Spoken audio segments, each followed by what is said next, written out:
Back to my channel Mishtu জিজিরোড। কেমন আছো সবাই? আই হোপ কি তোমরা সবাই অনেক ভালো আছো, আর আমি অনেক ভালো আছি। তো এখন বাজে সকাল ওই 6টা থেকে 6:30টার মধ্যে হবে। তো এখন থেকে আমি ব্লগটা শুরু করছি। আই হোপ আজকের ব্লগটা দেখতে তোমাদের অনেক অনেক ভালো লাগবে। সকাল সকাল ঘুম থেকে উঠে আমি ফ্রেশ হয়ে চাটা সব কিছুই খেয়ে নিয়েছি। এবার আমি এখানটাতে বসেছিলাম, বসে থাকতে থাকতে মা বলছে যে মুড়ি ভাজানো হবে। আর আজকে আমার সকাল সকালই না ঘুম ভেঙে গেছে, যেহেতু আগের দিনগুলোতে মনা ছিল, দিদি ছিল, একবারে 8:30-8টার সময় ঘুম থেকে উঠা হচ্ছিল। কিন্তু এখন তো আর দিদিও চলে গেছে, মনাও চলে গেছে, তাই সকাল সকাল ঘুমটাও ভেঙে গেছে। কারণ বিছানার পাশে তো আর কাউকেই দেখতে পাচ্ছি না, না দিদিকে দেখতে পাচ্ছি না মনাকে দেখতে পাচ্ছি, সেই কারণে ঘুম ভেঙে গেছে। আর আমিও জলদি জলদি উঠে গেছি। তো মায়ের দিকটাতে দেখো চালগুলোকে নেড়ে নিচ্ছিল ভালো করে গরম করার জন্য, আর এই দিকটাতে আমি ততক্ষণকে ভাজবো ডিম। তো আজকে খাবো ভাত, সেই জন্য মা বললো যে একটা ডিম ভেজে আর কি ভাত খেয়ে নে। সেই কারণে এই যে দেখো আমি ডিমটাকে গুলে নিয়েছি। তো ডিমটার মধ্যে শুধুমাত্র কাঁচা লঙ্কায় ভরকুল আছে, মানে দেখতে পেয়েছো কতটা কাঁচা লঙ্কা আছে। আর ডিমটা দিয়ে আমার তো এই কড়াইয়ে ডিম ভাজার একটাই সমস্যা, কড়াইয়ে ডিম ভাজলে না একটু মানে বড় হতেই চায় না।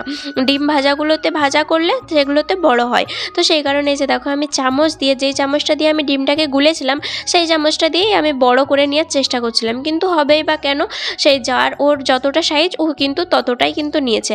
আর এই যে দেখো উল্টাতে যে ভাবলাম তো প্রথমে যে আমি উল্টাতেই পারবো না, কিন্তু যাক রক্ষা হলো যে উল্টাতে অবশেষে আমি পারলাম।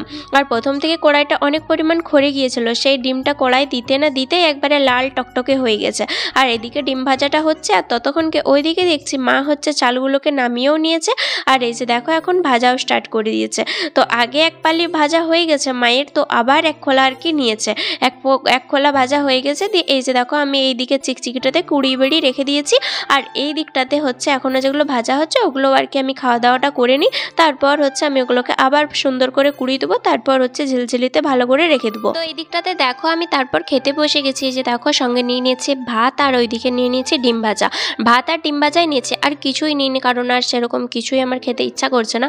সেই জন্য এই যে দেখো একটা ডিম পুরো ভেজে তারপর ভাত নিয়ে নিয়েছি। তো এগুলোই খাওয়া দাওয়া করবো। খাওয়া দাওয়া করার পর এই দিকটাতে দেখো আমি মানে মুড়িগুলো যেগুলো মানে ভাজা হয়েছিল সেগুলোও দেখো কুড়িয়ে নিয়েছি। উনানে মুড়ি ভাজার মানে স্বাদটাই ভুলে গিয়েছিলাম মুড়ির, কিন্তু যাক আবার ফিরে আসলো বাবার বাড়িতে আসলাম বলে। আমাদের বাবার বাড়িতে খুব সচরাচর কিন্তু হয় না, কিন্তু কাজের বেড়েতে আবার হয়েও যায়। আর শ্বশুর বাড়িতে তো কোনো কোথায় নাই, যখনই মুড়ির চাল নুনানো হয় তারপরেই কিন্তু মেশিনে ভাজা হয়। ওখানে উনানে না ভাজার যন্ত্র আছে না কিছু আছে, এখানে তো তাও সব কিছুই আছে, মানে যেগুলো লাগে মুড়ি ভাজা উনানে করতে গেলে সেগুলো প্রায় মোটামুটি বাবার বাড়িতে সবই আছে, কিন্তু শ্বশুর বাড়িতে কিছুই নাই। সেই জন্য শ্বশুর বাড়িতে হচ্ছে মেশিনে ভাজা হয়, আর বাবার বাড়িতেও উনানেও ভাজা হয়, এবার মেশিনেও ভাজা হয়, যখন যেটা আর কি। তারপর এই সাইডটাতে দেখো এই যে বাবা গিয়েছিল বাজার, তো সেখান থেকে নিয়ে এসছে মাছ। তো মাছগুলোকে আমি সুন্দর করে কেটে নিয়েছি, কাটাই ছিল, শুধুমাত্র আমি আঁশগুলোকে তুলে নিয়েছি। আর এরপর দেখো আমি ভালো করে নুনটা মাখিয়ে রেখে দিচ্ছি, আর যখন ভাজবো তখন হচ্ছে কড়াইয়ে হলুদ দিয়ে ভাজলেই হবে। তো সেই কারণে এই যে দেখো ভালো করে নুনটাকে মাখিয়ে দিচ্ছি। আর এই নুন মাখাতে গেলে না মানে মাছগুলো না সবগুলোই পায় না, কোনোটায় একটা বেশি পেয়ে যায় আবার একটাতে কম পেয়ে যায়, সেই কারণে ভালোভাবে মাখিয়ে দিয়ে এই যে দেখো এখানটাতে বসে পড়েছি সবজি কাটতে।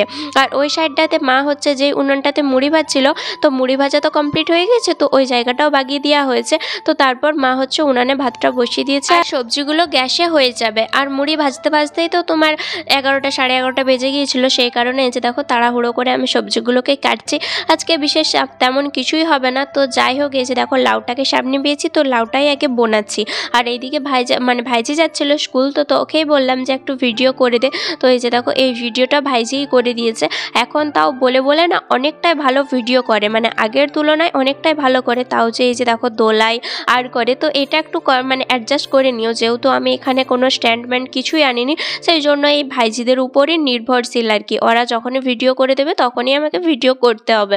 তো এই দিকটাতে দেখো আমি লাউটাকে সুন্দর করে কেটে নিচ্ছিলাম।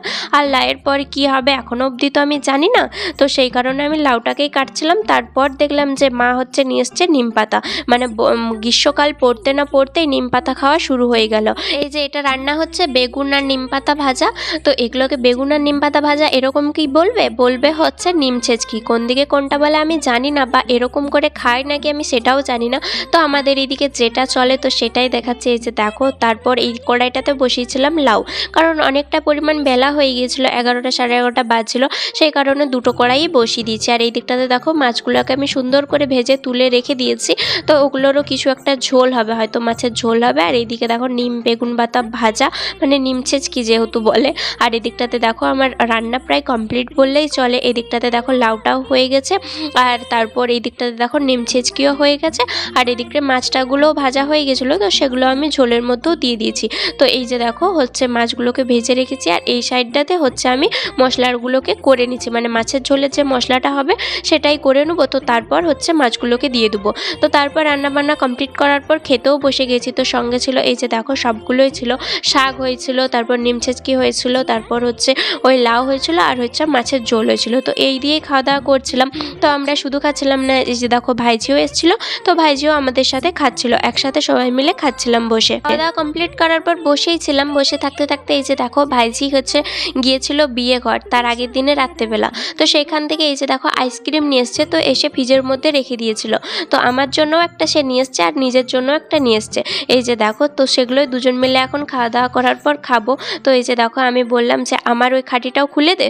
তো এই যে দেখো ওর খাঁটিটাও খুলেছে আর আমার খাঁটিটাও খুলেছে। আর এই আইসক্রিমগুলো মানে একটুক্ষণ ফ্রিজ থেকে বার করার মাত্র 2 থেকে 3 মিনিটের মধ্যে সঙ্গে সঙ্গে গুলে একবারে ছাতু হয়ে যায়। এই যে দেখাচ্ছে এত সুন্দর, কিন্তু ছিল না এত সুন্দর, পুরোটাই ফেনা হয়ে গিয়েছিল। তারপর এইদিকে দেখো বিকালবেলাতে চলে এসেছি জল ভরতে, মানে বাবার বাড়িতে আমি যখন আইবুড়ো ছিলাম তখন কিন্তু এই ডিউটিটা আমার রোজ ছিল, কারণ আমি জল আনতে প্রচুর পরিমাণে ভালোবাসতাম। এইখানটাতে সাবমার্সেল ছিল, এই সাবমার্সেলটা তো অনেক দিনের পুরনো, তাই ওই বিয়ে হওয়ার আগের থেকে আমি এখানে জল আনতে আসতাম, আর বিয়ে হওয়ার পরেও এই যে দেখো এখন জল আনতে আসছি। মা কিছু একটা কাজ করছিল, সেই জন্য ভাবলাম যে চলো আমি চলে যাই, আর বৌদিটা তো আসছিলই। তো বৌদি বললো যাবি না জল আনতে? আমি বলছি হ্যাঁ চল, গল্প করতে করতে চলে যাওয়া যাবে। আর ওই দিকটাতে বৌদি এক সাইডটাতে কুড়াচ্ছিল, আর আমি এক সাইডটাতে কুড়াচ্ছিলাম। তো আমার বোতলের পরিমাণ অনেকটাই বেশি ছিল, সেই জন্য বৌদি বলছে দে আমি তোরগুলো ভরে দিচ্ছি। তো দুজনে হাতাপাতি করে ভরে দেওয়ার পর ওই যে দেখো হয়ে গেছে, আর এখন গুটি গুটি পায়ে চলে যাচ্ছি।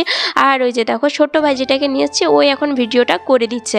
তো এই যে দেখো হচ্ছে যাবো গুটি গুটি পায়ে ঘর। আর বৌদি আরে সবসময় তো আমাদের সাথেই থাকে, মানে আমার সাথেই থাকে স্পেশালি। তো সেই জন্য সময়টা কিভাবে কেটে যায় বুঝতেই পারা যায় না। যদিও আগের দিনগুলো একটু বেশি ভালো কাটে, কিন্তু এগুলো হচ্ছে মানে কাটছে না যে তা নয়, কাটছে, কিন্তু সেই দিনগুলো মানে দিদিয়ারে যখন ছিল না সেই দিনগুলো একটু বেশিই ভালো কাটছিল। তারপর এদিকে দেখো ঘর আসার পর বসে পড়েছি চা খেতে। আমি বসেই ছিলাম, মা দেখলাম হঠাৎ করে চা করে নিয়ে এসছে, কারণ মায়ের চায়ের নেশা তো প্রচুর পরিমাণে, সেই জন্য এই যে দেখো আমার জন্য 1 কাপ করে নিয়ে এসছে, আর মায়ের জন্য 1 কাপ করে নিয়ে এসছে। আমি সে খেয়ে মানে শেষ করে দিয়েছি, 1/2 কাপ আছে। আর তখন এই যে দেখো সঙ্গে ছিল একটা মুড়ির ডিব্বা, মানে এই ডিব্বাটা এই ঘরেতেই থাকে, রান্নাঘরে থাকে না, এই ঘরেতেই থাকে, যখন যার মন হয় তখন সে খায়। এই যে দেখো ডিব্বাটা ধরেই এখন খেতে বসে গেছে। তো এইদিকে সিরিয়াল চলছিল, আর আমার তো এখন সিরিয়ালে প্রচুর পরিমাণে নেশা হয়ে গেছে, সেই জন্য সিরিয়াল দেখছি আর হচ্ছে খাচ্ছি চা দিয়ে, মানে সে বুড়ো বৃত্তি মানুষদের মতো। আর ডিবা ধরেই খাচ্ছি, যে একটা কোনো জায়গা নিয়েছি জায়গায় করে খাচ্ছি সেরকম কিন্তু না, ডিবা ধরেই খাচ্ছি। তো চলো বন্ধুরা আজকের মতো ভিডিওটা এই পর্যন্ত, দেখা হচ্ছে পরের ভিডিওতে। আর হ্যাঁ, আজকের ভিডিওটা তোমাদের সবার কেমন লাগলো অবশ্যই কমেন্ট করে জানাবে। টাটা।